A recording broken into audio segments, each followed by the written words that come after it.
Hello students, welcome to Gateway Classes. Myself Nidhi Parashar. और बेटा dark की लेक्चर सीरीज में आज हम स्टार्ट करने जा रहे हैं लेक्चर नंबर 9। और जैसा कि आप लोग जानते हैं, लास्ट लेक्चर में मैंने इंसर्शन सॉर्ट कवर किया था, तो आज हम नेक्स्ट सॉर्टिंग एल्गोरिथम पढ़ रहे हैं जिसका नाम है मर्ज सॉर्ट। और फिर उसके बाद मर्ज सॉर्ट से रिलेटेड जो क्वेश्चन एकेटीयू के लास्ट प्रीवियस ईयर एग्जाम्स में आए हैं उनको हम डिस्कस करेंगे। ठीक है, तो अब देखिए बेटा, एकेटीयू के एग्जाम के हिसाब से या ये कह लीजिए किसी भी यूनिवर्सिटी एग्जाम के हिसाब से मर्ज सॉर्ट, क्विक सॉर्ट, ये 2-3 टेक्निक्स ऐसी हैं जो बहुत ज्यादा इंपॉर्टेंट हैं। हर एग्जाम में ये 3-4 सॉर्टिंग में से एक ना एक सॉर्टिंग एल्गोरिथम एग्जाम में आता ही आता है। ठीक है, तो अब यहाँ पर आपको क्या समझना है कि मर्ज सॉर्ट क्या है, कैसे काम करता है, इसका एल्गोरिथम क्या है, उसका सूडो कोड कैसे रन करेंगे, और उसके बाद जब एक बार हम रन करना स्टार्ट कर देंगे एल्गोरिथम को, उसको समझ लेंगे, तब हम उसकी टाइम कॉम्प्लेक्सिटी का डेरिवेशन करेंगे।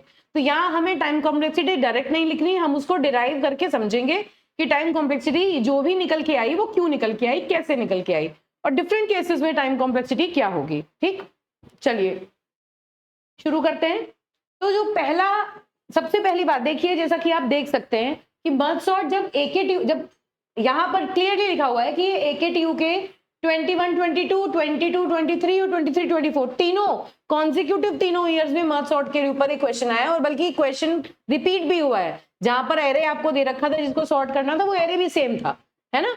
तो बहुत इंपॉर्टेंट टॉपिक है, मल्टीपल टाइम एग्जाम में आ चुका है, तो इसको ध्यान से पढ़ेंगे। अब देखिए, जब भी हमने डिवाइड एंड कॉन्कर की बात की है, इससे पहले जब हमने रिकर्सिव ट्री की बात करी है ना, रिकरेंस रिलेशंस हमने पढ़े, ये जितनी भी रिकरेंस हमने सॉल्व की, उसके बाद डिजाइन स्ट्रेटेजीज की हमने डिस्कशन किया लास्ट लेक्चर में, तब भी बेटा हमने पढ़ा था कि डिवाइड एंड कॉन्कर एक बहुत इंपॉर्टेंट किसी भी रिकर्सिव प्रॉब्लम को सॉल्व करने की अप्रोच है। तो मर्ज sort is the simplest example of divide and conquer. अब डिवाइड एंड कॉन्कर क्या करता है, एक बार रिविजिट करते हैं। डिवाइड करता है, सबसे पहले डिवाइड एंड कॉन्कर एल्गोरिथम क्या करता है, एक बड़ी प्रॉब्लम को स्मॉलर सब प्रॉब्लम्स में डिवाइड करता है।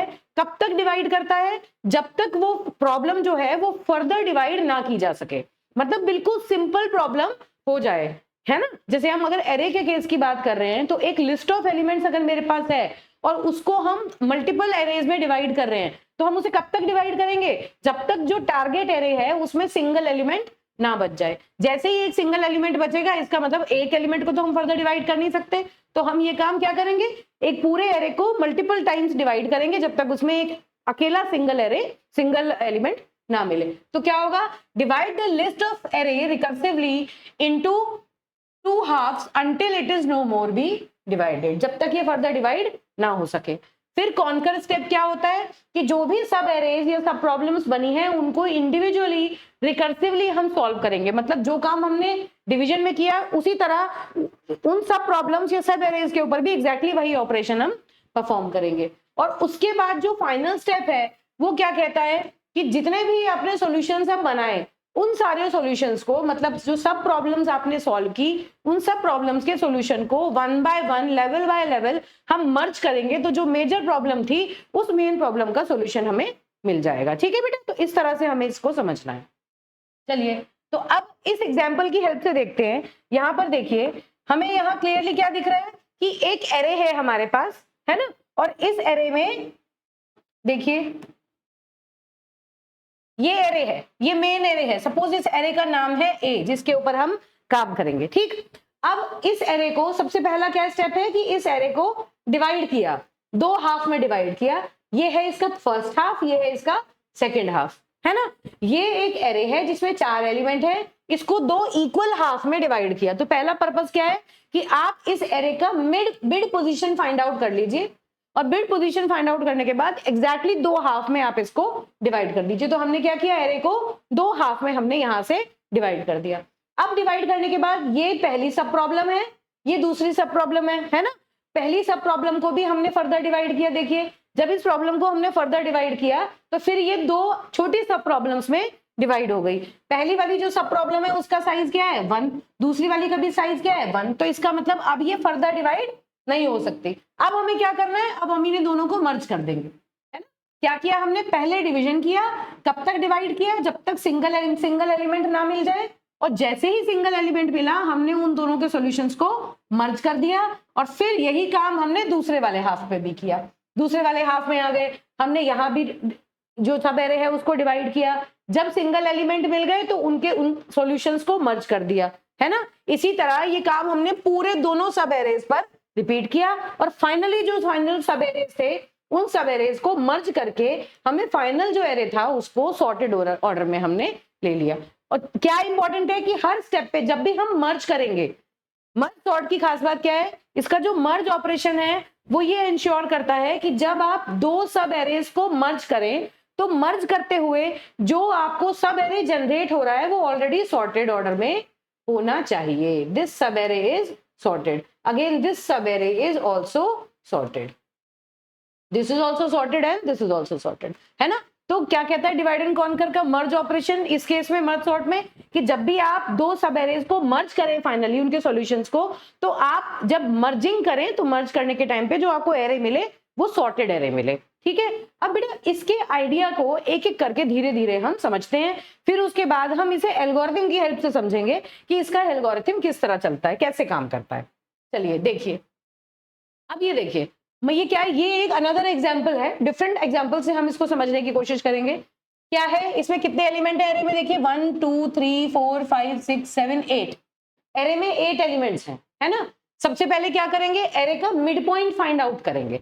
मिड पॉइंट मतलब पहले और आखिरी इंडेक्स को ऐड करके उसे 2 से डिवाइड कर देंगे। पहले देखिए, चलिए इसका एल्गो देखते हैं और उस एल्गो के हिसाब से देखते हैं कि इसका मिड पॉइंट कैसे बना हुआ है। यहां देखिए, अगर मैं एक सिंपल मर्ज सॉर्ट की बात करूं तो मर्ज सॉर्ट क्या कर रहा है, देखिए ए क्या है, एरे का नाम जिस एरे पे हम काम करेंगे, टी उसका स्टार्टिंग इंडेक्स है और आर उसका एंडिंग इंडेक्स है ना। जैसे अगर मैं एक एरे लूं, ये A, suppose this is my array, this is A and this index is P and this index is R, okay. Starting index is hold in P and the ending index is R. इस तरह से हम इस understanding की बात कर रहे हैं। तो हम जब डिवीजन का काम शुरू करेंगे तो क्या करेंगे, if p is less than r, if p is less than r, इसका क्या मतलब है, इसका मतलब है कि ये जो इंडेक्स है जब ये इंडेक्स से छोटा रहेगा, मतलब जब तक एरे में एक सिंगल एलिमेंट ना बच जाए तब तक हमें इसका मिड पॉइंट फाइंड आउट करना है। हमें क्या करना है, इस एरे को दो पार्ट में डिवाइड करना है। अब दो इक्वल, हम कोशिश करेंगे दो इक्वल हाफ्स में डिवाइड हो, है ना। अब देखो, अगर इसमें इवन नंबर ऑफ एलिमेंट्स हो, देखो मैं यहां पर अगर आपको करके बताऊं कि अगर एक एरे में इवन नंबर ऑफ एलिमेंट्स हैं, सपोज ये है 1 2 3 4 5, 1 2 3 4 5 6, देखो 1 2 3 4 5 6, अब इसमें इवन नंबर ऑफ एलिमेंट्स हैं, p है, ये 1 2 3 4 5, सपोज ये है 5 6, है ना। ये लोकेशन क्या है, P, ये लोकेशन किसकी है, R, और इस पूरे एरे का नाम क्या है बेटा, A, है ना। तो हमें क्या करना है कि एरे को सबसे पहले, जिस एरे को सॉर्ट करना है, ये एरे है जिसको सॉर्ट करना है, इसमें जितने भी एलिमेंट्स हैं वो जंबल्ड अप रखे हुए हैं, है ना, सॉर्टेड एरे नहीं है ये। अब आपको क्या करना है, इसका मिड पॉइंट फाइंड आउट करना है। तो मिड पॉइंट फाइंड आउट करने के लिए देखो, इन्होंने सबसे पहले इसको समझ छोड़ दो, अभी ये देखो कि क्या करना है, क्यू फाइंड आउट करना है। क्यू क्या है, बीच का कोई लोकेशन है जो कि कैसे निकाला जाता है, p plus R divided by 2 और उसकी फ्लोर वैल्यू, है ना, उसकी फ्लोर वैल्यू। क्या मतलब हुआ, p की वैल्यू क्या है, यहां पर बताओ, q की वैल्यू कैलकुलेट करते हैं। चलो, p की वैल्यू है 1 और r की वैल्यू क्या है बेटा, 6 अपॉन 2, क्या है 1 2 3 4 5 6, तो 1 प्लस 6 डिवाइडेड बाई 2, ये क्या हुआ 7 डिवाइडेड बाई 2, और इसकी हमें क्या निकालनी है, फ्लोर वैल्यू, तो ये क्या हुआ 3, क्या वैल्यू आ गई 3। देखिए 1 प्लस 6 मतलब 7, 7 डिवाइडेड बाई 2 3.5, और 3.5 के जब हम फ्लोर वैल्यू लेंगे तो वो क्या बनेगी, 3 बनेगी, है ना। तो अब Q की वैल्यू जो आई वो आई हमारी 3। तो Q क्या हुआ, Q एक मिड पॉइंट हुआ जहां हमने उस एरे को डिवाइड किया। तो मतलब पहले वाले हाफ में कहां तक की, 1 2 3, पहला वाला जो एरे बना वो कहां से कहां तक बना, P से Q तक का बना। तो इस एरे को हमने दो पार्ट में डिवाइड कर दिया। कैसे कैसे, एक तो बना ये, this is P, this is Q, और दूसरा बना जिसमें 4 एलिमेंट है, 1 2 3, and this is Q plus 1 and this is R, है ना। कैसे, देखिए क्यू की वैल्यू क्या आई 3, तो 1 से लेके 3 तक का एक पोजीशन, दिस इज 1 2 3 है ना, और फिर 4 5 6, दिस इज 4 5, अच्छा ये इक्वल है तो 4 5 6, this is 4, this is 5, this is 6, this is R, है ना, दिस इज योर आर, क्योंकि हमने एरे को क्या किया, इक्वल पार्ट्स में हमने डिवाइड कर दिया। अब देखो, क्योंकि अब इस केस में क्या था बेटा, इवन नंबर ऑफ एलिमेंट्स थे, इवन नंबर ऑफ एलिमेंट मतलब 1 2 3 4 5 6 एलिमेंट है, तो हमारा जो एल्गोरिथम है उसने इस पर्टिकुलर एरे का मिड पॉइंट फाइंड आउट किया, और वो मिड पॉइंट कहां मिला उसको, देखो मिड पॉइंट यहां मिला, यहां मिला, तो यहां से इस एरे को दो पार्ट में डिवाइड कर दिया गया है ना, इसके पहले के 3 एलिमेंट एक एरे में चले गए और इसके बाद वाले जो 3 एलिमेंट है वो दूसरे वाले एरे में चले गए। इस तरह से every time on every step this particular array is being divided into 2 equal halves. ठीक बात है।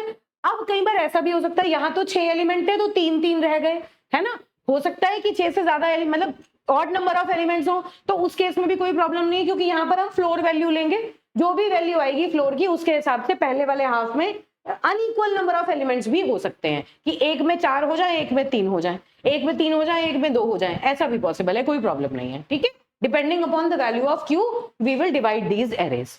ठीक, तो सबसे पहली बात क्या हुई कि हमें एक एरे दिया है ए जो P2R रन कर रहा है। सबसे पहले हमने क्या किया, उस एरे का मिड पॉइंट फाइंड आउट किया। कैसे फाइंड आउट किया, इस क्यू की हेल्प से P और R दोनों इंडेक्सेस को ऐड करके डिवाइड बाय 2 कर दिया और उसकी फ्लोर वैल्यू ले ली। अब हमें पता चल गया कि दो एरे बने, कौन कौन से, APQ पहला वाला P से लेके Q तक, और दूसरा वाला Q+1 से लेके R तक, है ना। तो ये जो इंडेक्स है ये यहाँ P से लेके Q तक ये बना, और Q+1 से R तक दूसरा एरे बना। ठीक, अब हम क्या कर रहे हैं, देखिए merge sort, apply merge sort on APQ, मतलब इस पर भी हमें मर्ज सॉर्ट अप्लाई करना है, इस एरे पर भी, फिर इस एरे पर भी हमें मर्ज सॉर्ट अप्लाई करना है। इसका मतलब ये है, देखिए apply merge sort on APQ, इस वाले पर भी अप्लाई कीजिए merge sort, this is A, again this is A, है ना, और फिर AQ+1R इस वाले एरे पर भी मर्ज सॉर्ट अप्लाई कीजिए, और रिकर्सिवली इनको, अब देखो मर्ज सॉर्ट अप्लाई करोगे तो ये क्या रिकर्सिव कॉल है, आपने पढ़ा है रिकर्शन पहले सेकंड ईयर में, फर्स्ट ईयर में क्या होता था कि अगर ये रिकर्सिव मेथड है, इसके अंदर दोबारा हम इसी को कॉल कर रहे हैं, तो फिर दोबारा ये कहां जाएगा, कॉल इसी पर जाएगा।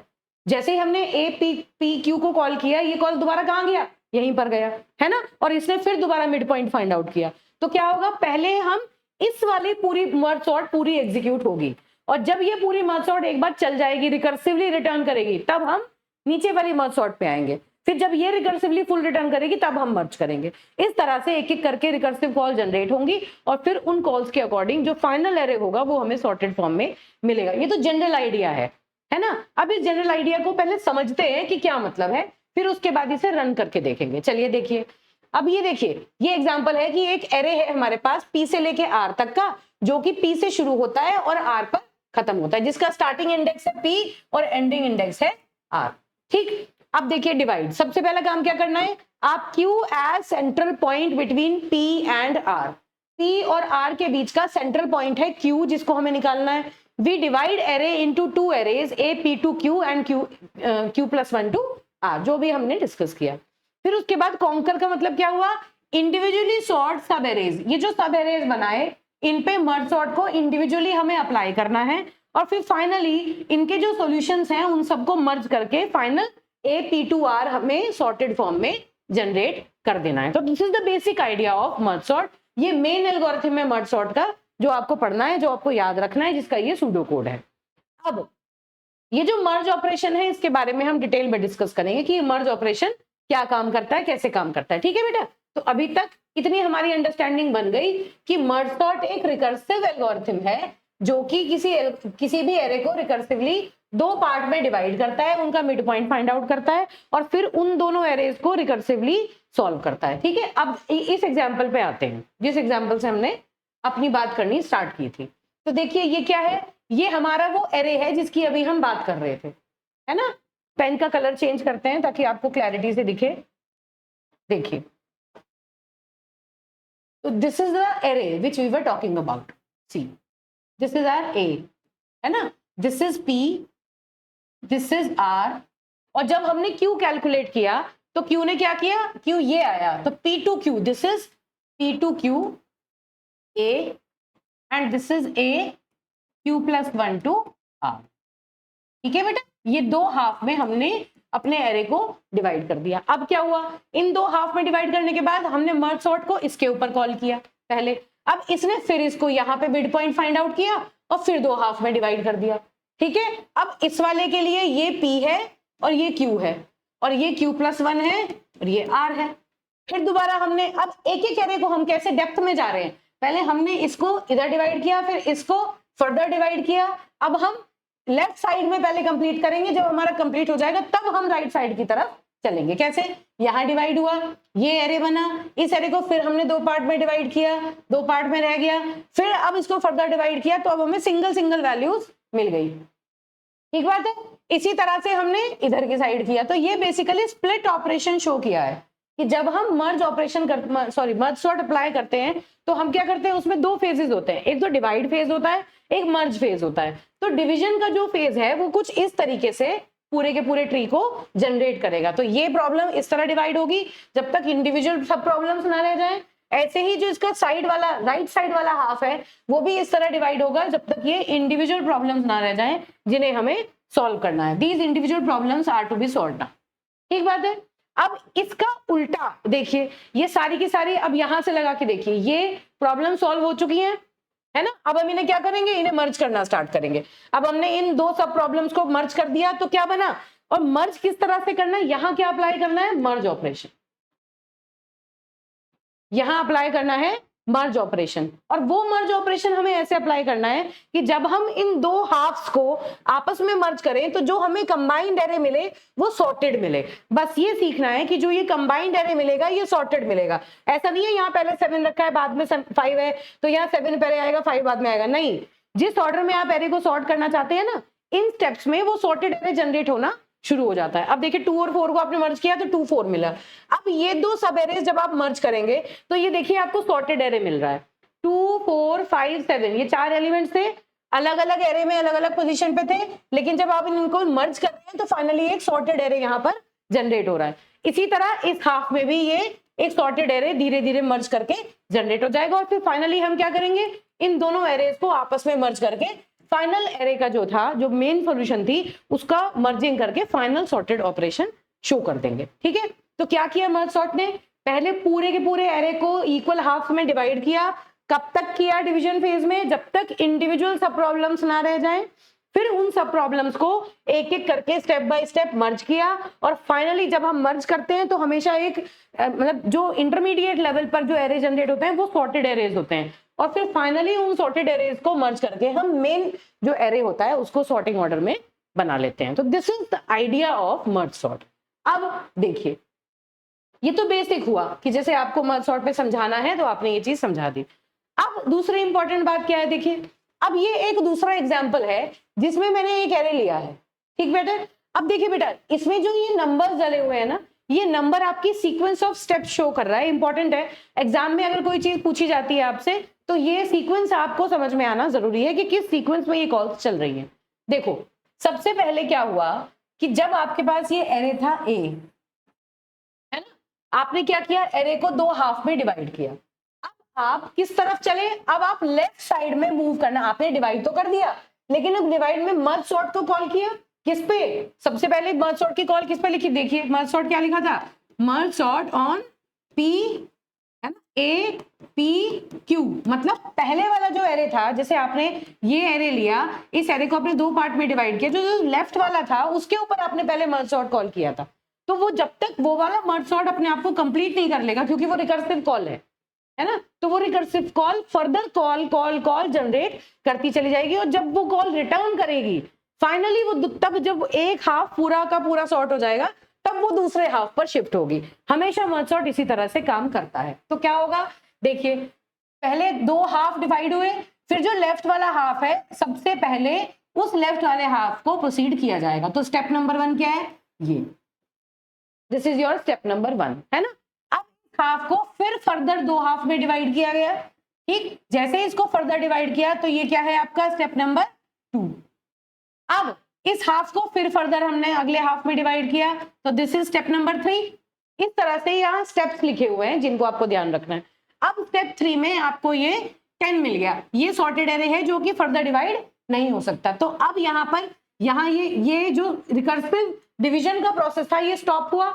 जब ये स्टॉप हुआ तो जहां से ये कॉल हुआ था ये वहीं पे रिटर्न होगा और फिर फर्दर राइट साइड में जाएगा, क्योंकि हमने 2 पार्ट में डिवाइड किया था। तो स्टेप नंबर 4 में क्या हुआ, हम 1 पे आ गए। ठीक है बेटा, अब 3 और 4 दो सब प्रॉब्लम्स हमें मिली है ना। अब इन दो सब प्रॉब्लम्स को सबसे पहले हम मर्ज कर देंगे। यहां हमने क्या किया, इन सब प्रॉब्लम्स को मर्ज कर दिया। अब देखिए इतना काम हो चुका, ये वाला एरे आया, इस एरे को हमने ब्रेक किया। जब ये सिंगल रह गया तो हम दूसरी साइड गए, वहां ब्रेक किया, इसको सॉल्व किया, दोनों को मर्ज किया। तो जो ये इतना एरे था, ये देखिए इतने एरे को हमने पहले डिवाइड भी कर दिया, फिर सॉर्ट भी कर लिया और फिर मर्ज भी कर दिया। तो ये पूरा का पूरा मर्ज सॉर्ट इतने एरे पे कंप्लीट हो चुका है ना। क्यों, क्योंकि देखो हमने पहले ये अनसॉर्टेड था, इसको सॉर्ट की पहले डिवाइड किया, इंडिविजुअल प्रॉब्लम रह गई, फिर हमने उन्हें मर्ज कर दिया, ये सॉर्टेड सब एरे जनरेट हुआ और इतने एरिया में जो काम हुआ वो पूरा सॉर्ट हो चुका है ना। जब इसका कंप्लीट हो गया तो अब हम इसके ऊपर चलेंगे, कहाँ आएंगे, इसके राइट साइड में।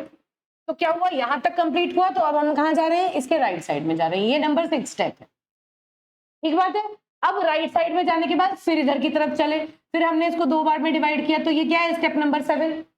ठीक, ये स्टेप नंबर 7। अब जब ये स्टेप नंबर 7 में ये आ गया सिंगल, ये हो गया, ये फर्दर रिड्यूस नहीं हो सकता, तो हम फिर वापस जाएंगे राइट साइड में, इसको रिड्यूस करेंगे, फिर सिंगल प्रॉब्लम रह गई। अब क्या हुआ, दोनों सिंगल प्रॉब्लम सॉल्व हो गई, इन्हें मर्ज कर देंगे, है ना। तो इसका मतलब ये वाला जो यहाँ मर्ज सॉर्ट कॉल हुआ था उसकी भी काम खत्म हो गया, वो भी पूरा रन हो गया, है ना। जब ये पूरा रन हो जाएगा, जब ये दोनों, इसका मतलब ये जो सब प्रॉब्लम थी ये पूरी सॉल्व हो चुकी। तो अब हम क्या करेंगे, इन्हें मर्ज, दोनों हाफ एरे जो हाफ थे वो हमने सॉल्व कर लिए और अब हम क्या करेंगे, इन्हें फाइनली मर्ज कर देंगे। तो पहले क्या हुआ, हमने इधर कॉल किया, फिर इधर कॉल किया, जब ये इंडिविजुअल रह गए सॉल्व किया, उन्हें मर्ज कर दिया। अब इसके और इसके दोनों जो सॉर्टेड सब एरेज हैं उन दोनों को मर्ज करके क्या मिलेगा, ये पहला वाला सब एरे जो सॉर्टेड है ये हमें मिल जाएगा, है ना। एक बार और देखिए, जब हम शुरू में मर्ज सॉर्ट अप्लाई करना स्टार्ट करते हैं तो हम राइट साइड में लेफ्ट साइड में प्रोसीड करते हैं, है ना।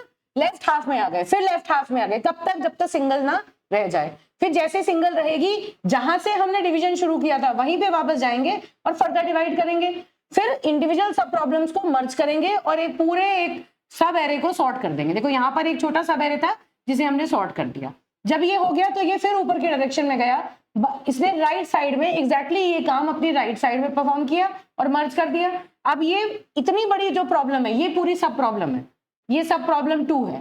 इस सब प्रॉब्लम 2 को, दोनों एरे को मर्ज करके इनका फाइनल मर्जिंग का सॉल्यूशन यहाँ पर मिल गया, ठीक है। अब क्या हुआ, ये काम करने के बाद अब देखो ये इतनी प्रॉब्लम सॉल्व हो गई, तो अब हम कहाँ जाएंगे, अगले हाफ में। ये कहाँ कॉल हुआ था, यहाँ, है ना। ये मर्ज सॉर्ट कहाँ कॉल हुआ था, यहाँ कॉल हुआ था, तो अब हम इधर की साइड जाएंगे। एग्जैक्टली जो काम हमने इधर किया वही काम हम इधर करेंगे। कैसे, देखो हम यहाँ गए, पहले हम इधर चले, फिर हमने इसको डिवाइड किया, इधर गए, सिंगल रह गया, फिर इधर डिवाइड किया, ये भी सिंगल रह गया, दोनों सॉर्टेड है, तो अब इन्हें मर्ज करके ये बना। इतनी प्रॉब्लम सॉल्व हो गई। कहाँ कॉल हुई थी, यहाँ कॉल हुई थी, इधर गए, फिर देखो इधर तो सिंगल ही रह गया, तो ये सिंगल पे ही हमने यहाँ एंड कर दिया और फिर फाइनली इसको और इसको मर्ज करके ये मर्ज सब प्रॉब्लम का सॉल्यूशन बना दिया। तो देखिए इतना काम हमने रिकर्सिवली दोनों साइड, पहले इसकी लेफ्ट साइड राइट साइड, फिर इसकी left side right side solve की और फिर फाइनली ये जो मेन सब एरेज हैं इन दोनों सब एरेज को मर्ज करके हमने फाइनल एरे जनरेट किया जो कि सॉर्टेड ऑर्डर में था। This is how merge sort proceeds, ठीक है। अब ये जो मर्जिंग का ऑपरेशन है ये तो हमें समझ में आ गया कि मर्ज सॉर्ट कैसे काम करता है। देखिए भाई, देखिए दोबारा से कैसे काम करता है मर्ज सॉर्ट, कि जब तक p की वैल्यू r से कम ना रह जाए। इसका मतलब क्या है, p लेस देन r का मतलब क्या है, कि देखिए अगर एक ही एलिमेंट होगा एरे में, देखो बेटा एरे में सपोज मैंने कहा कि ये एक एरे है ना, अगर एक ही एलिमेंट है इसमें तो p भी यही है और r भी यही है ना। p और r एक ही लोकेशन पर है, तो इसका मतलब p is equal to r है। एक सिंगल एलिमेंट है तो p और r तो बराबर हो गए। तो उस केस में ये जो कंडीशन है ये फॉल्स हो जाएगी, तो ये मर्ज सॉर्ट का एल्गोरिथम यहीं पर टर्मिनेट हो जाएगा। ऑब्वियस सी बात है, क्योंकि हमें फर्दर डिवाइड कब करना है, जब तक प्रॉब्लम ऐसी रहे, सब प्रॉब्लम ऐसी रहे जिसको हम आगे डिवाइड कर सके। अगर हमारे एरे में एक सिंगल एलिमेंट रह जाएगा तो हम उसे आगे क्यों डिवाइड करेंगे, नहीं करेंगे, ठीक है। तो वहां पर हमारा जो मर्ज सॉर्ट का प्रोसेस है वो स्टॉप कर जाता है। बस यही काम करना है, सॉर्टिंग करनी है, टेस्ट करना है, सिंगल एलिमेंट तो नहीं बचा। This is this base case, this is the base case. Base case ये कब रन होता है, जब एक सिंगल एलिमेंट रह जाता है। फ्लोर कैलकुलेट करो, क्यू फाइंड आउट करो, 2 एरे बनाओ, रिकर्सिवली दोनों एरे पे मर्ज सॉर्ट लगाओ और फाइनली सारे सॉल्यूशंस को आप एक एक करके मर्ज कर दो। This is the basic idea of merge sort. अब हमें अगली चीज इंपॉर्टेंट क्या समझनी है कि जो मर्ज सॉर्ट है उसका जो मर्जिंग ऑपरेशन है, असली काम कहाँ हो रहा है। अभी तक तो हमने क्या किया, बस मिड पॉइंट फाइंड आउट किया और डिवाइड कर दिया। असली इंपॉर्टेंट चीज क्या है कि भाई हम जब 2 सब एरेज हमारे बन रहे हैं और उन सब एरेज को मर्ज करके हम एक मर्ज्ड एरे बना रहे हैं, रिजल्टेंट एरे, तो उस एरे में सॉर्टेड ऑर्डर में एलिमेंट्स जा रहे हैं। तो हमें ये समझना है कि जो मर्ज ऑपरेशन है ना इसका, वो कैसे काम कर रहा है। देखिए, तो अब इसका मर्ज ऑपरेशन के ऊपर हम सबसे पहले बात कर रहे हैं। यहां पर एक मैंने एग्जाम्पल दिखाया, इस ये कोरमैन बुक का एग्जाम्पल है, ये बाद में इस पे आएंगे, पहले हम इसको सिंपली समझ लेते हैं। देखिए चलिए एक अपने एग्जाम्पल से समझते हैं। देखो यहाँ पर सबसे पहले क्या है बेटा, ये जहां पर क्या दे रखा है कि जो मर्ज ऑपरेशन होता है इसका जो स्टैंडर्ड एल्गोरिथम है, मर्ज ए पी क्यू आर, मतलब एक एरे है ए जिसमें ये एरे है, ठीक है, ये एरे है, इसमें ये ए है, एरे का नाम, this is P, this is R and Q is somewhere inside this array, है ना। क्यू इसका कहीं पर बीच में मिड पॉइंट है। अब आपको क्या करना है, ये जो कोड यहां लिखा है ये कोड ये एज्यूम करता है कि एक एरे है आपके पास। देखिए मान लीजिए ये एक एरे है आपके पास, तो इसी एरे को आप जब सब एरेज में डिवाइड कर रहे हैं तो 2 सब एरेज आपने इसके बनाए, है ना। पहला एरे लेफ्ट एरे और दूसरा वाला राइट सब एरे। पहले लेफ्ट सब एरे और दूसरा राइट सब एरे। देखिए जैसे जैसे ये है, यहाँ पर एक एरे है ए, तो इसमें एक एरे को हमने 2 हाफ में डिवाइड कर दिया, left, this is left and this is right. Divide कैसे किया, इनके बीच का पहले मिड पॉइंट फाइंड आउट कर लिया, क्यू n1 में q माइनस पी प्लस 1, आधे एलिमेंट उसमें पहुंचा दिए और आधे एलिमेंट इधर वाले एलिमेंट में पहुंचा दिए, ठीक है। और साथ में इंपॉर्टेंट क्या है कि दोनों हाफ में हमने एक एक एलिमेंट एक्स्ट्रा, मतलब जब हम उन एरेज को बनाएंगे तो उनकी जो लेंथ है ना, वो लेंथ में हम +1 ऐड करेंगे। कैसे, देखिए पहले हमने 2 एरे बनाए। सबसे पहले देखो हमारे पास एक एरे है जिसे हमें सॉर्ट करना है। हमने इसका हाफ सर्च किया और इससे 2 एरे जनरेट कर लिए, एक को कहा L, एक को कहा R, ठीक है। अब 2 एरे बना लिए L और R। अब सबसे पहले हमने क्या किया, L में भी हमने एक एलिमेंट को ऐड किया। देखिए L 1 to n + 1 और R इज n2 + 1, मतलब 2 एरे बनाए और दोनों एरेज में नंबर ऑफ एलिमेंट्स के साथ साथ एक एलिमेंट हमने एक्स्ट्रा डाल दिया, है ना। उस चीज को समझने के लिए यहां से अगर क्लैरिटी नहीं आती तो हम एक एग्जाम्पल अपना बनाएंगे और वहां से समझेंगे मर्जिंग क्या होती है। देखिए जैसे ये है, ये हमने पढ़ा था, तो हम ये 2 एग्जाम्पल अगर यहां से ले लें, ये 2 एग्जाम्पल हम लेते हैं कि ये 2 सब एरेज हैं, इन 2 सब एरेज को कैसे मर्ज करके सॉर्टेड एरे बनता है। तो यहाँ पे ये एग्जाम्पल मैंने इसलिए यहाँ पर आपको पहले से बना के रखा है ताकि ये पूरा ऑपरेशन आपको बिल्कुल क्लियरली समझ में आए कि किस तरह से ये एरे मर्ज करने हैं हमें, ठीक है बेटा। चले देखते हैं कि मर्जिंग का ऑपरेशन क्या काम करता है, पहले समझेंगे फिर एक बार पीछे जाके हम एरे को रिविजिट कर लेंगे। जो आपका एल्गोरिथम है वो किस तरह चल रहा है ये पीछे जाके हम देख लेंगे, ठीक। देखिए चलिए पहले इसकी वर्किंग समझिए। अब ये जो एरे है ये है L, लेफ्ट सब एरे जिसकी हम बात कर रहे हैं, और ये वाला जो है ये है राइट सब एरे, ठीक है। This is L and this is R, correct. अब हमने क्या किया, देखिए यहां देखिए पीछे जाके, लेफ्ट जो सब एरे था उसमें कितने एलिमेंट थे, 1 2 3 4, है ना। और राइट में थे 3 एलिमेंट, इसमें 4 एलिमेंट थे, इसमें 3 एलिमेंट्स थे। लेकिन जब मैंने इनका मर्जिंग ऑपरेशन स्टार्ट किया तो 4 एलिमेंट के साथ मैंने एक और स्पेस लिया जिसमें मैंने इनफाइनाइट स्टोर किया। ऐसे ही दूसरे वाले एरे में 3 एलिमेंट थे, तीनों एलिमेंट को स्टोर कर लिया और एक 4th एलिमेंट लिया जिसमें मैंने इनफाइनाइट को स्टोर किया। अभी ये जो एडिशनल एलिमेंट हमने दोनों एरे में लिया, ये क्यों लिया, इसका क्या पर्पस है, ये जब हम एरे को धीरे धीरे सॉर्ट करेंगे, एल्गोरिथम को रन करेंगे तो आपको अपने आप समझ में आ जाएगा कि ये एक एक्स्ट्रा एलिमेंट हमने यहाँ पर क्यों लिया है, ठीक है। और ये जो फाइनल एरे है, ये फाइनल एरे, इसका नाम है, सपोज यहाँ पर हम एल्गोरिथम में जो भी नाम इसका लिया होगा वही नाम हम इस एरे का ले लेते हैं। देखिए, तो ये जो फाइनल एरे है ये ए ऑफ के है। अच्छा, this is A, this is R A, the name of this algorithm is A, है ना, जो हमारा सब एरे है जिसे हम सॉर्ट कर रहे हैं। तो बेसिक एरे का नाम है ए, उसके हमने दो हाफ लिए, एक का नाम दिया एल जो लेफ्ट हाफ है, जो राइट हाफ है उसका नाम हमने दिया आर। ठीक बेटा, चलिए अब देखिए, अब हमने क्या किया, एल जो एरे है उसके ऊपर हमने लगाया आई और आर वाले के ऊपर हमने लगाया जे। इसके पहले एलिमेंट को पॉइंट कर रहा है जे और उसके पहले एलिमेंट को पॉइंट कर रहा है आई। ठीक बात है। और यहां पर ये जो एलिमेंट है यहां पर हमने लगाया के। ये क्या कहता है कि आप जब आई और जे दो वेरिएबल्स हैं, ये दो इंडेक्स हैं जो दोनों अलग अलग सब एरेज के इंडेक्सेस को होल्ड कर रहे हैं, मतलब हम किन एलिमेंट्स के ऊपर काम करेंगे, और जो रिजल्टेंट एरे है उसके इंडेक्स को होल्ड करने के लिए हमने वेरिएबल यूज किया के। अब जो एल्गोरिथम है वो कैसे काम करेगा, देखिए आपको क्या करना है, इन दोनों सब एरेज को देखना है। ठीक है, ith पोजीशन पर आई इंडेक्स पर जो वैल्यू है उसे जे इंडेक्स पर जो वैल्यू है उससे कंपेयर कीजिए। हमें असेंडिंग ऑर्डर में एरे को सॉर्ट करना है, तो इन दोनों में से जो वैल्यू छोटी होगी उस वैल्यू को उठा के हम रिजल्टेंट एरे में लिखेंगे और फिर उस पर्टिकुलर वेरिएबल की जो इंडेक्स होगी उसको आगे बढ़ा देंगे। कैसे, देखिए, अब यहाँ पर ए ऑफ आई है 1 और यहाँ ए ऑफ जे है -4, दोनों में से कौन सा छोटा है, -4 छोटा है, तो जो छोटी वाली वैल्यू है उसे उठा के हम रिजल्ट में लिखेंगे। हमने रिजल्टेंट एरे में स्मॉलर वाली वैल्यू लिख दी।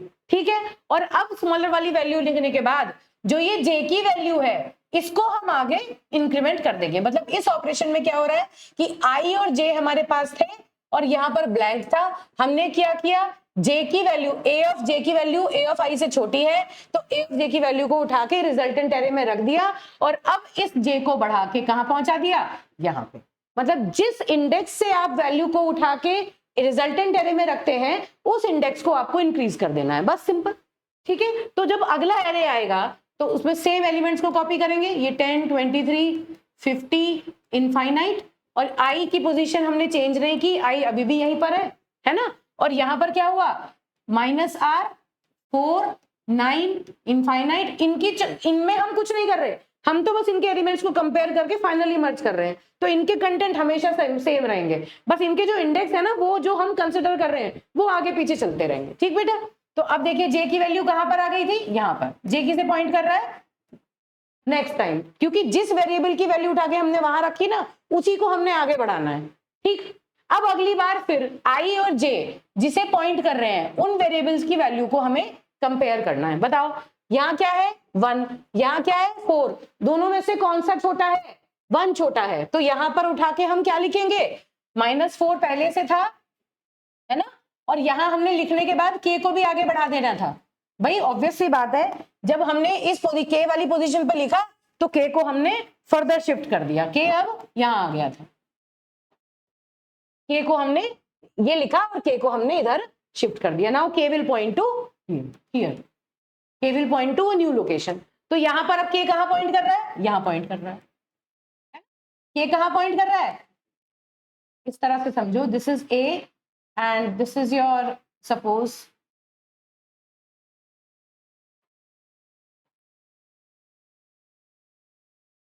This is your -4, it was के, ऑलराइट। और फिर जब अगली बार हम इसको प्रोसीड कराएंगे तो अगली बार शिफ्ट होने के बाद के की वैल्यू अगली प्लेस पे चली जाएगी, दिस इज के नाउ, फाइन। अब दोनों में से छोटी वैल्यू कौन सी है, 1 और 4 में से छोटी वैल्यू कौन सी है, 1, तो 1 हमने यहां लिख दिया। के की वैल्यू को हर बार, भाई ऑब्वियस सी बात है, के क्या होल्ड कर रहा है, वो नेक्स्ट पोजीशन जहां पर अगला एलिमेंट आएगा, तो एक इंसर्ट करने के बाद के की पोजीशन को हर बार हमें +1 करके छोड़ देना है। ठीक है, अब हमने किसे इंसर्ट किया, ए ऑफ आई की वैल्यू गई है वहां पर, तो आई जो है ये कहां आ जाएगा, आगे बढ़ेगा। अब आई को आगे बढ़ाएंगे तो अब अगला जो वैल्यू आई वो क्या आई, 1, 10, 23, 50, इनफाइनाइट, और आई किसे पॉइंट कर रहा है, अब इसे पॉइंट कर रहा है ना। जिस लोकेशन की वैल्यू को उठा के रिजल्टेंट एरे में रखा है उस वाले एलिमेंट से आगे बढ़ जाना है हमें। अगर आई वाला एलिमेंट हमने पुश किया है वहां पर तो आई को आगे बढ़ाएंगे, अगर जे वाले एरे में पुश किया है तो जे को आगे बढ़ाएंगे। ठीक, चलिए अब यहां पर क्या है, -4 4 9 इनफाइनाइट।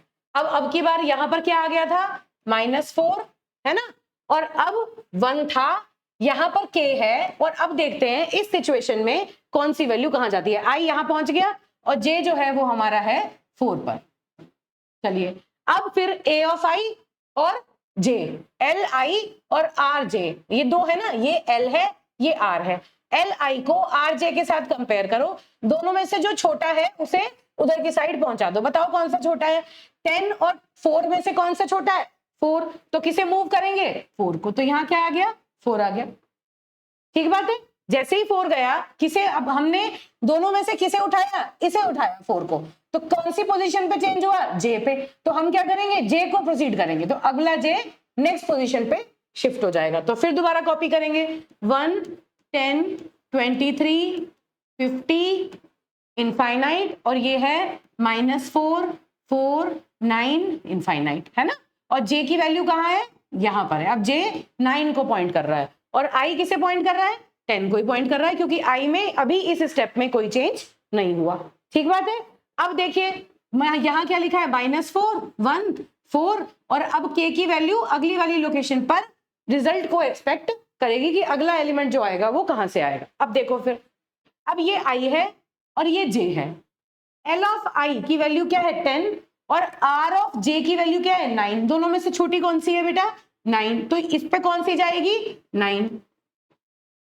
ठीक बात है, और जो वैल्यू इस पे गई उसी वैल्यू वाला जो इंडेक्स है वो आगे चेंज होगा, तो जे की वैल्यू कहां पहुंच गई, नेक्स्ट इंडेक्स पे। अब आपको समझ में आएगा कि यहाँ इनफाइनाइट लेने का क्या मतलब है। ठीक बात है, चलो अब देखिए, अब अगला एरे बनाते हैं, लिखते हैं नेक्स्ट आइट्रेशन में क्या होगा, 23 50,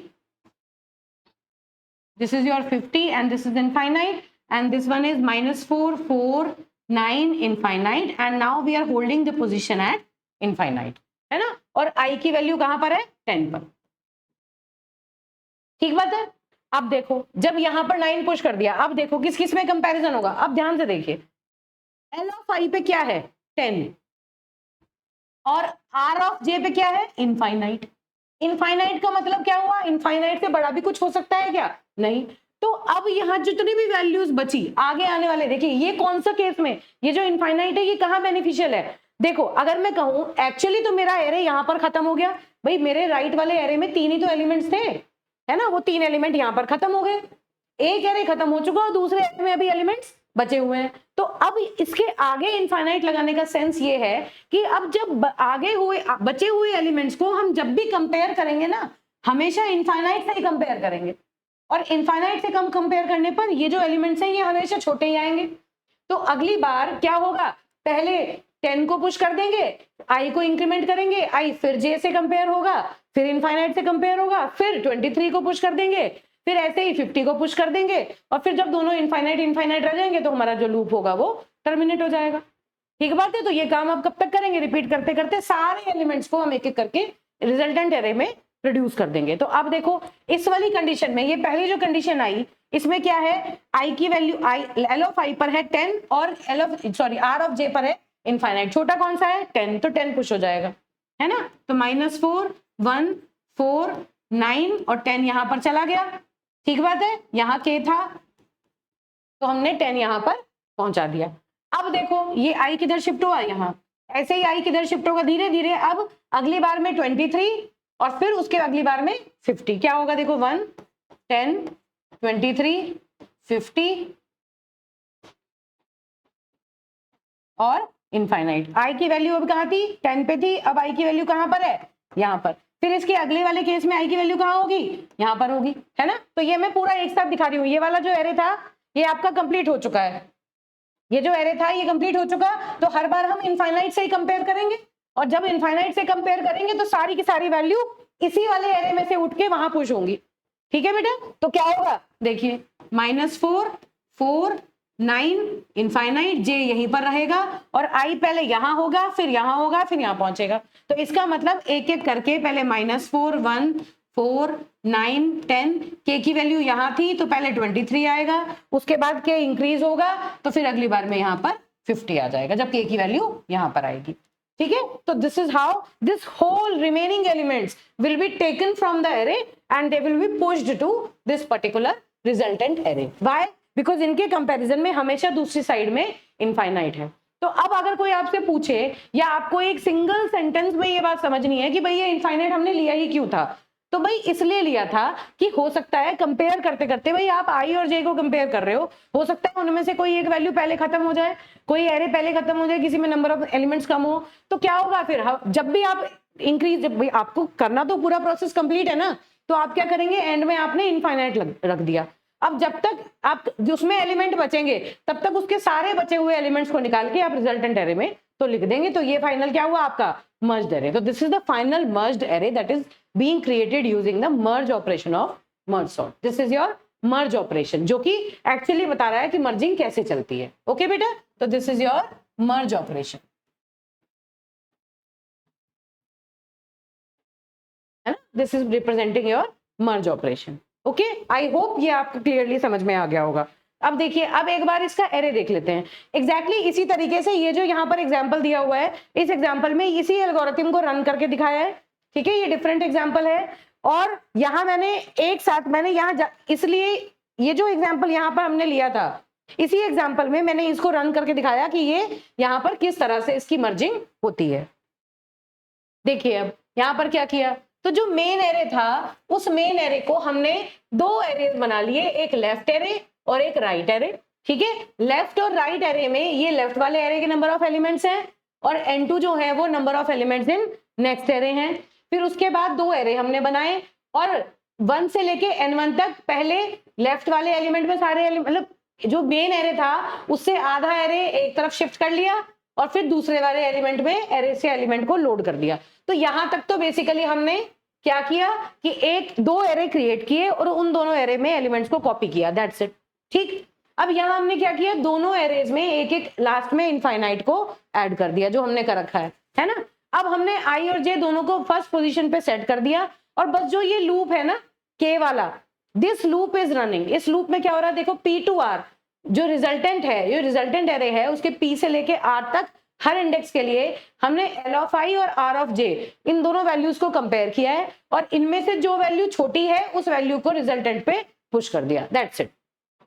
तो जो आपने एल्गोरिथम मैंने अभी आपको यहाँ रन करके दिखाया, this is the best example of merging operation. तो आपको क्या करना है, जब एग्जाम में मर्ज सॉर्ट पूछा जाए तो पहले आप उसका बेसिक आइडिया बताएंगे, फिर किसी एक एग्जाम्पल से उसका डिवाइड और कॉन्कर फेज शो कर देंगे। चाहे आप एक ये वाला एग्जाम्पल ले ले, ये कंप्लीट एग्जाम्पल है अपने आप में, पूरा फेज शो करें और फिर उसके बाद यहाँ पर आके आपको उसका मर्जिंग ऑपरेशन दिखा दें कि ये जो एरे का मर्ज ऑपरेशन है ये किस तरीके से काम करता है। ठीक है बेटा, this is all about the discussion of your merge sort. अब अगली इंपॉर्टेंट बात क्या है कि जब हम मर्ज सॉर्ट की कॉम्प्लेक्सिटी एनालिसिस करेंगे तो मर्ज सॉर्ट की कॉम्प्लेक्सिटी एनालिसिस करने से पहले ये समझ लेते हैं कि ये जो मर्ज प्रोसीजर है इसकी टाइम कॉम्प्लेक्सिटी कितनी होगी। ये जो मर्ज ऑपरेशन आया इसकी टाइम कॉम्प्लेक्सिटी कहां से आ रही है बताइए। आपने फ्रीक्वेंसी काउंट मेथड पढ़ा है, अगर हम बहुत ज्यादा ना भी सोचें तो देखिए ये कांस्टेंट टाइम लेगा, है ना। पेन का कलर देखते हैं, देखिए ये एक इंस्ट्रक्शन है, एक बार चलेगी constant, this is also constant, या इसको आप लिख सकते हैं this is big O of 1, है ना, this is also big O of 1, constant time लेगी। यहाँ पर आपने एरेज क्रिएट किए, this is also big O of 1, there is no problem. अब देखो यहाँ पर क्या है, ये लूप है, this is a for loop, है ना। इस फॉर लूप की कॉम्प्लेक्सिटी कितनी है, n, 1 से लेके n तक चल रहा है और कोई काम कर रहा है तो इसकी कॉम्प्लेक्सिटी कितनी हुई, n, या क्या कह सकते हैं बिग O ऑफ n, है ना। ये एक फॉर लूप है, इसकी भी कॉम्प्लेक्सिटी है बिग O ऑफ n, ये हमें पता है कि एक लूप चलता है उसकी कॉम्प्लेक्सिटी होती है n, है ना। अब ये भी कांस्टेंट टाइम है, ये भी कांस्टेंट है, ये भी कांस्टेंट है, ये भी कांस्टेंट है। अब अगेन ये एक लूप चल रहा है, इसकी भी कॉम्प्लेक्सिटी कितनी है, बिग O ऑफ n। तो कुल मिला के आपको क्या नजर आता है कि अगर मैं पूरे एल्गोरिथम की टाइम कॉम्प्लेक्सिटी कैलकुलेट करूं तो उस केस में क्या क्या चीजें, कौन कौन से टर्म्स आपको दिख रहे हैं, सारे n के टर्म्स मुझे नजर आ रहे हैं और कुछ कांस्टेंट्स नजर आ रहे हैं। तो ओवरऑल क्या हम ये कह सकते हैं कि ये जो मर्ज ऑपरेशन है, इस मर्ज ऑपरेशन की जो टाइम कॉम्प्लेक्सिटी है वो है big O of n. Yes, I can say that the time complexity of this merge operation is big O of n. बिल्कुल क्लियरली पता चल रहा है कि हम जब इस मर्ज ऑपरेशन की बात करेंगे तो इसकी टाइम कॉम्प्लेक्सिटी क्या आएगी निकल के बेटा, big O of n. तो Tn is equal to big O of n. This is the time complexity of merge operation for merge. This is for merge operation, है ना. मर्ज ऑपरेशन की जो टाइम कॉम्प्लेक्सिटी है वो है big O of n. इतनी बात हमें समझ में आ गई. अब हम पूरे मर्ज सॉर्ट की टाइम कॉम्प्लेक्सिटी, अगली जो हमारी मुद्दा है वो है कि हम पूरे मर्ज सॉर्ट की टाइम कॉम्प्लेक्सिटी को कैसे कैलकुलेट करेंगे. चलिए देखिए, ये हमारी मर्ज सॉर्ट है, ठीक. अब इस पूरे मर्ज सॉर्ट में पहला जो है ये वाला जो स्टेप है ये कांस्टेंट है. If p is less than r, ये बस एक बार चेक होगा, है ना, किसी लूप में चेक नहीं हो रहा है. अब क्या होगा, ये भी कांस्टेंट है, ये भी, this is constant, this is also constant, है ना. अब merge sort a p q, अगर मैं कहूं कि पूरी जो प्रॉब्लम है उसको सॉल्व करने में मुझे tn टाइम लगा, मतलब पूरे एरे पर अगर मैंने कोई मर्ज सॉर्ट लगाई है जिसे सॉल्व करने में मुझे tn टाइम लगे, मतलब इस मर्ज सॉर्ट पे हम क्या ऐड कर सकते हैं यहाँ पर, इसको आप ये समझिए कि this merge sort is applied on a p r. This is the merge sort, okay. And for to solve this particular merge sorting problem, total जो हमें टाइम लग रहा है that total time is tn, है ना. उस total time को calculate करने के लिए अब यहाँ देखिए, पहला मर्ज सॉर्ट कैलकुलेट हुआ और हमें पता है कि ये क्या है, tn1 पहली सब प्रॉब्लम, और ये है दूसरी सब प्रॉब्लम जिसका नाम है tn2. ये समझ लीजिए भाई, ये पहली सब प्रॉब्लम है, ये दूसरी सब प्रॉब्लम है, ठीक है. और फिर हम यहाँ क्या कर रहे हैं, मर्ज कर रहे हैं. मर्ज की टाइम कॉम्प्लेक्सिटी अभी हमने कैलकुलेट की थी, क्या होती है, big O of 1, है ना, क्या होती है, big O of n. तो अब क्या हुआ, अब हमें ये एनालाइज करना है कि ये जब हम मर्जिंग का काम करेंगे तो उस केस में ये tn1, तो हम क्या लिख सकते हैं, टाइम कॉम्प्लेक्सिटी टोटल कितनी आ गई, tn is equal to tn1 plus tn2 plus big O of n, order of n. बिल्कुल क्लियर बात है. और अब हमें ये पता है कि जो tn1 है वो क्या होगा, हाफ करते हैं. मर्ज सॉर्ट की टेंडेंसी क्या है कि वो मिड पॉइंट फाइंड आउट करके एल्गोरिथम को इस तरह से रन करता है कि जो सब एरेज बनते हैं उनका साइज हाफ होता है, एग्जैक्टली हाफ सब एरेज को जनरेट करने की कोशिश करता है. तो हम क्या कहेंगे कि अगर n को प्रॉब्लम सॉल्व करने में n टाइम लगा तो n/2 साइज की प्रॉब्लम को सॉल्व करने में n/2 टाइम लगेगा, है ना. ऐसे ही इस प्रॉब्लम को सॉल्व करने में भी n/2 टाइम लगेगा. बिल्कुल क्लियर बात है. तो इसका मतलब क्या हुआ कि जो मर्ज सॉर्ट की कॉम्प्लेक्सिटी हुई, यहां पर भी tn/2, यहां पर भी tn/2 और प्लस n. तो जो रिकरेंस रिलेशन बना वो क्या बना बेटा, tn is equal to 2t n/2 plus n. This is the recursive formula using which we can calculate the complexity of merge sort. ये हमें समझ में आ गया कि मर्ज सॉर्ट की कॉम्प्लेक्सिटी अगर हमें कैलकुलेट करनी है तो ये रिकरेंस रिलेशन हमने फाइंड आउट की. इस रिकरेंस रिलेशन के हिसाब से अब हम इसे सॉल्व करेंगे और इसकी कॉम्प्लेक्सिटी फाइंड आउट कर देंगे. अब आप बताइए, जब आपने रिकरेंस रिलेशंस पढ़ी थी तो ये रिकरेंस रिलेशन मैंने सॉल्व करवाई थी, है ना. रिकर्शन ट्री मेथड की हेल्प से आप इसे सॉल्व कर सकते हैं, बहुत इजीली दिख जाएगा. अगर आप चाहें तो एक बार चलिए दोबारा से इसको सॉल्व कर लेते हैं. देखिए, तो अगर हम मर्ज सॉर्ट की टाइम कॉम्प्लेक्सिटी को कैलकुलेट करें तो सबसे पहले हम इसका क्या करेंगे, रिकर्शन ट्री ड्रॉ करेंगे, ठीक है. रिकर्शन ट्री मेथड से 2 मिनट में हम इसकी टाइम कॉम्प्लेक्सिटी को कैलकुलेट कर सकते हैं. चलिए कैसे करेंगे, देखिए. tn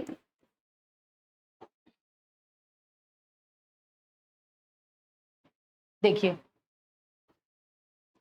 क्या आया, tn is equal to 2t n/2 plus n, है ना.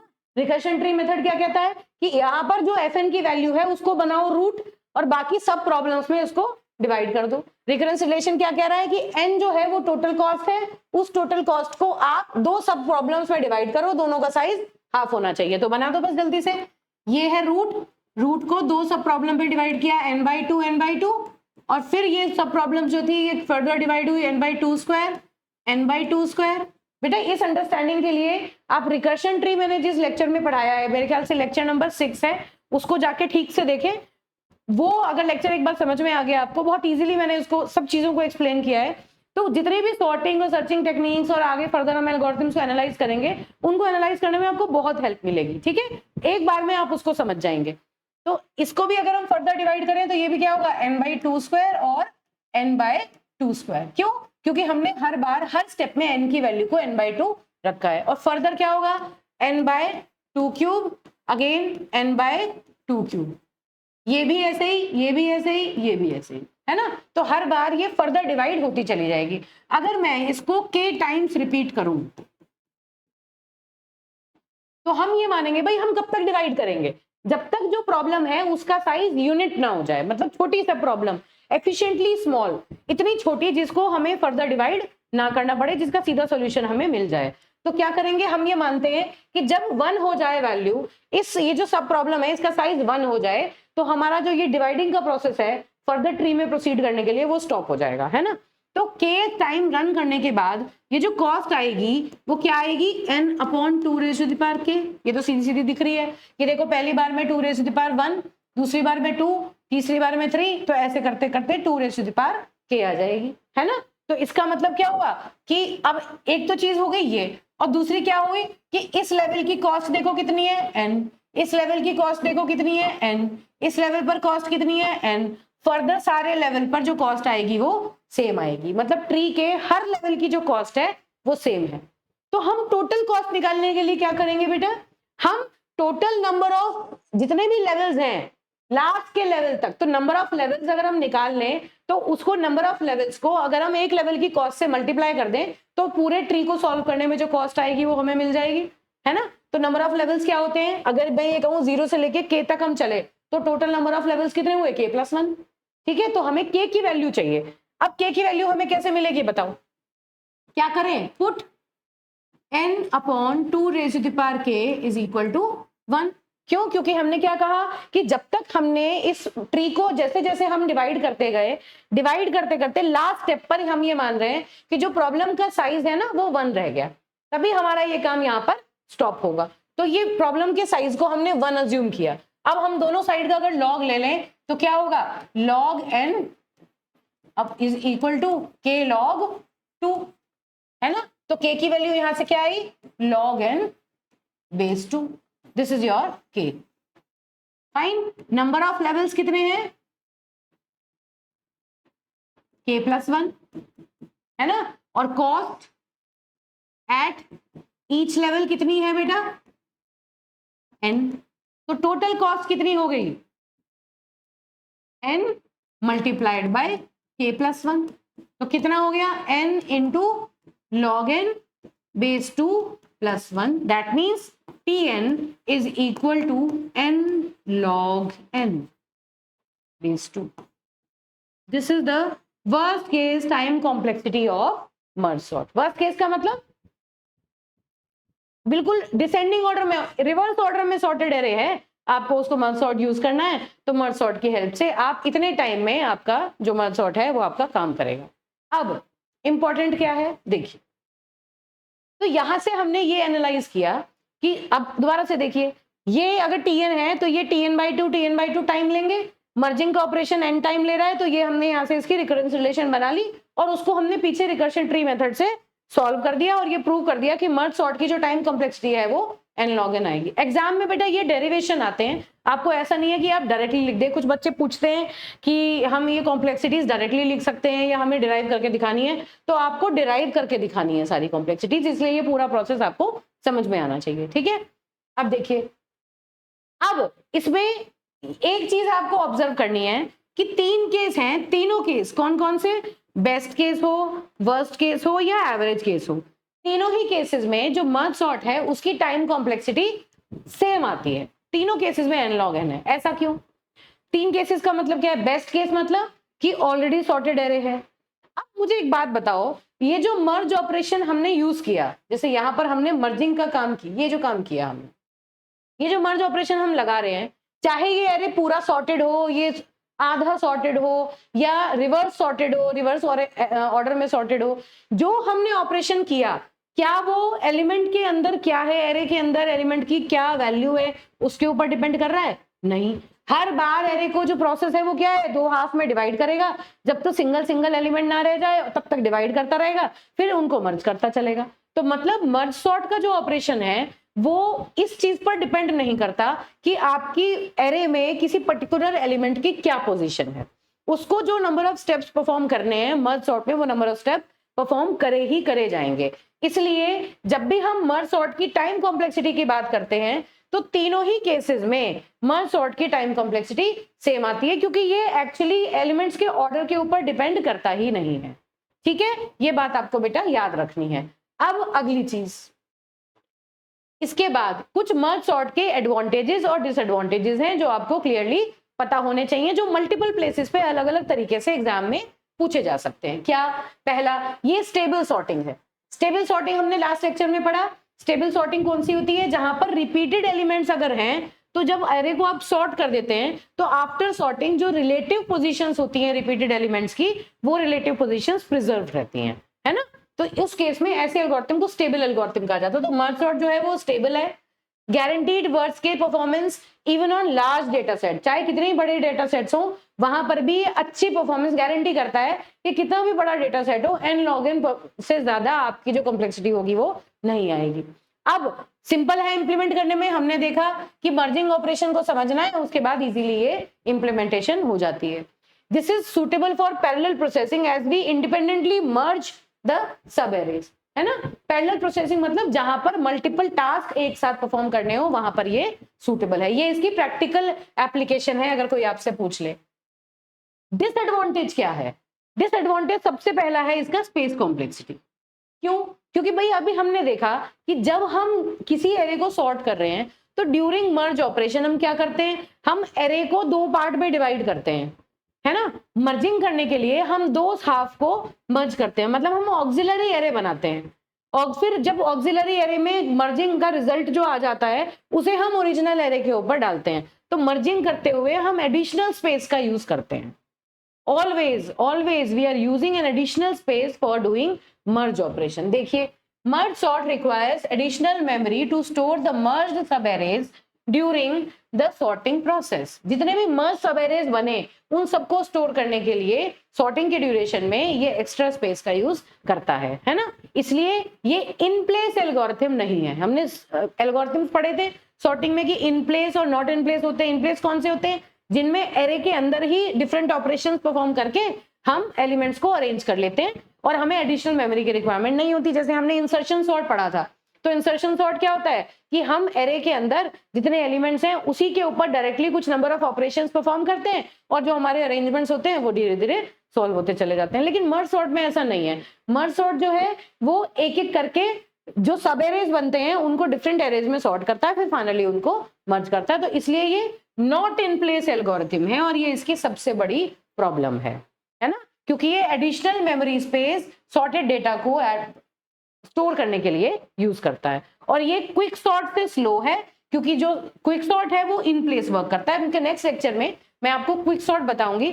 बहुत इंपॉर्टेंट एल्गोरिथम है और बहुत एफिशिएंट एल्गोरिथम है। ठीक है बेटा, तो हम नेक्स्ट लेक्चर में क्विक सॉर्ट डिस्कस करेंगे। तो these are the basic disadvantages and advantages of this merge sort algorithm.